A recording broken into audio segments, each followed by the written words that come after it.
Ladies and gentlemen, imagine a car that looked like it had slipped out of the future. A car so ahead of its time in design that people didn't quite know what to make of it. That car was the 1936 Dubonnet Dolphin, a rare experiment in aerodynamics and engineering that today feels more like a piece of sculpture than a piece of machinery. And before we dive deeper into its fascinating story, think of the like button as polishing the chrome and the subscribe button as fueling the tank. Two small gestures that keep this journey rolling smoothly into the forgotten corners of automotive history. But beneath those flowing curves and futuristic presence lies a fascinating story of ambition, experimentation, and the endless human chase for speed and beauty. The Dolphin began as the dream of André Dubonnet, a French aviator, racing driver, and heir to the Dubonnet aperitif fortune. Dubonnet was no ordinary car enthusiast. He had flown in the First World War, raced at high levels in the 1920s, and had enough wealth to indulge in unusual experiments. What set him apart was his obsession with aerodynamics. Airplanes had taught him that speed was not just about horsepower, but about how the machine moved through the air. And so he wondered, what if a car could be built like an airplane fuselage? What if the automobile could be reshaped entirely for the future? In the 1930s, that question materialized as the Dubonnet Dolphin. At a time when most cars were still upright, boxy, and conservative in appearance, the Dolphin's body swept like a teardrop. It had a long, sloping front, enclosed fenders, and a glass canopy that resembled a cockpit more than a windshield. It was a car that seemed to move even when standing still. Dubonnet had partnered with French coach builder Sauchik, known for daring custom work, and the Dolphin became one of the most striking expressions of pre-war automotive imagination. The engineering matched the drama of the design. Dubonnet had been developing a new type of independent suspension, one that promised a smoother ride at high speed.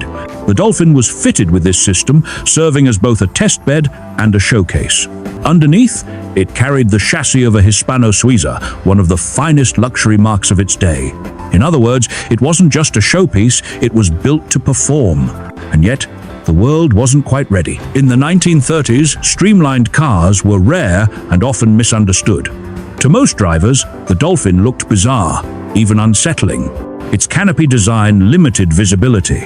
Its long, low profile seemed impractical for the narrow and uneven roads of France.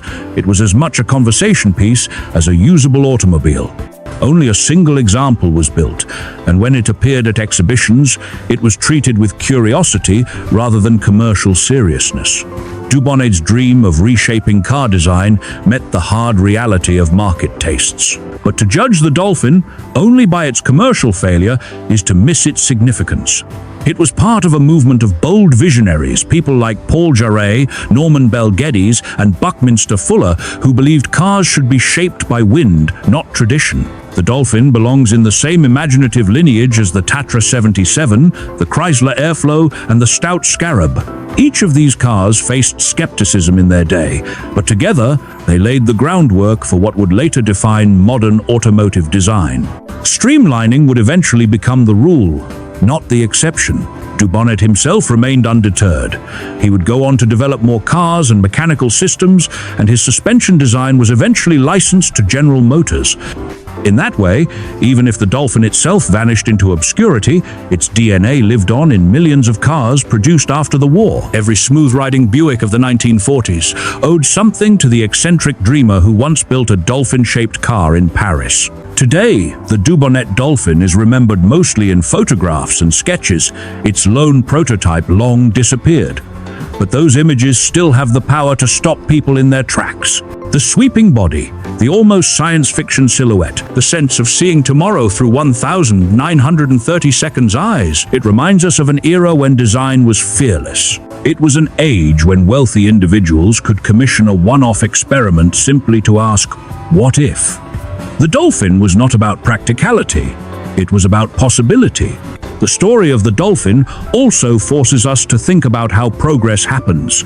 Sometimes it comes in a straight line, each model a little better than the last. But sometimes it comes in leaps, in radical departures that seem too strange at the time but later prove essential. The Dolphin was one such leap. It may have been dismissed in its day, but it foreshadowed the streamlined automobiles, the jet-age designs, and even the concept cars that automakers still use today to stretch imagination. Ladies and gentlemen, when we look at the Dubonnet Dolphin, we are not just looking at a car. We are looking at a question frozen in metal. A question about speed, about beauty, about the future. André Dubonnet built his Dolphin not because it was practical, but because he believed cars could be more than machines. They could be dreams with wheels. And that is why the Dolphin remains unforgettable. Not because it succeeded in the marketplace, but because it dared to exist at all.